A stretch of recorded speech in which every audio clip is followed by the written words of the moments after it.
que você acha de pessoas que vivem de aparência? E o que será que Jesus pensa disso?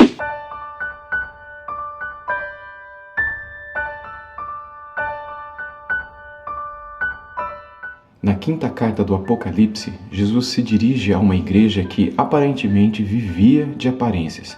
Uma igreja que vivia numa cidade que também vivia de aparências, que tinha fama de ser uma cidade poderosa, impenetrável e que também possuía uma espécie de batalhão e de quartel-general que eram impossíveis de serem conquistados, mas que foram, para a chacota da própria cidade e para a zombaria das cidades vizinhas, invadido 2 vezes, de repente, de noite, por exércitos inimigos. E Jesus aparentemente se dirige para a igreja que estava naquela cidade com as mesmas palavras, como ele se dirigiria para a cidade mesmo. Parece que o DNA da cidade, da vida de aparências, agora estava impregnado na própria igreja.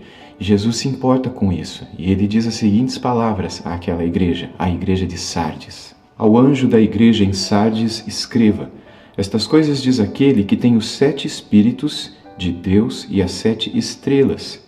Conheço as obras que você realiza, que você tem fama de estar vivo, mas está morto.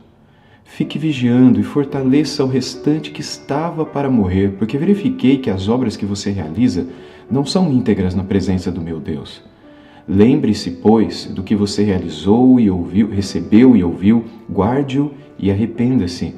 Se você não vigiar, virei como ladrão, e você de modo nenhum saberá em que hora virei contra você. Mas você tem aí em Sardes umas poucas pessoas que não contaminaram as suas vestes. Elas andarão comigo vestidas de branco, pois são dignas. O vencedor será assim vestido de branco, e de modo nenhum apagarei o seu nome do livro da vida. Pelo contrário, confessarei o seu nome diante do meu Pai e diante dos seus anjos. Quem tem ouvidos, ouça o que o Espírito diz às igrejas. Jesus aqui, na sua palavra à igreja de Sardes, ele tem como preocupação a motivação pela qual os cristãos daquela cidade viviam. Eles viviam, os cristãos daquela cidade, para ter a aparência de serem cristãos. Aparentemente, eles não eram perseguidos ali, ou aparentemente a perseguição não era tão intensa ali. E surpreendentemente, diferente de muitas igrejas que existiam naquela região e, enfim, no mundo da época, essa igreja era uma igreja que já se preocupava com coisas que hoje muitos cristãos estão preocupados, ou seja, viver de aparências. Você aparecer ser um cristão, você parecer ser uma coisa que no fundo, Deus sabe que você não é. E Jesus olha para eles e diz: vocês têm fama de estarem vivos, mas vocês estão mortos. Que palavra forte e dura de Jesus é essa? A mesma coisa, muitos diziam para aquela cidade que arrogava para si a honra e a grandeza de serem fortes, de serem vivos, e o seu poderio militar de ser indestrutível. E eles foram invadidos 2 vezes e era um motivo de zombaria daqueles que viviam ao seu redor. Assim como muitos que se dizem cristãos serão um dia motivo de zombaria por parte de anjos e demônios que saberão, pelo juízo de Deus final, que tais pessoas nunca foram conhecidas por Deus, nunca foram cristãs, conhecidas no sentido de serem cristãs e ter um relacionamento com Ele.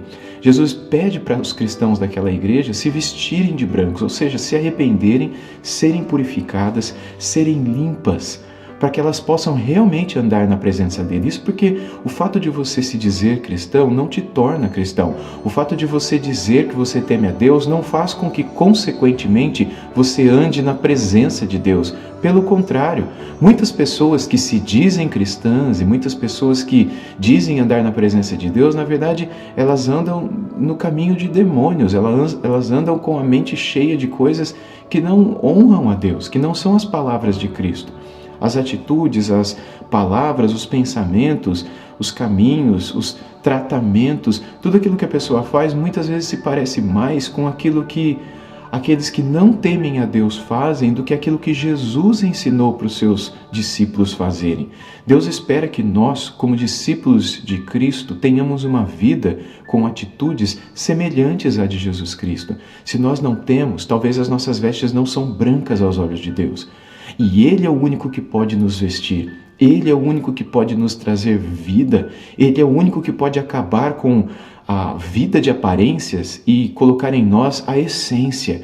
Ele é o único que pode tirar a casca e colocar o miolo realmente. Ele é o único que pode tirar a aparência e fazer que no fundo do coração nós sejamos cristãos e não pareçamos cristãos. Não simplesmente professemos o ser, mas sejamos de fato aos olhos de Deus.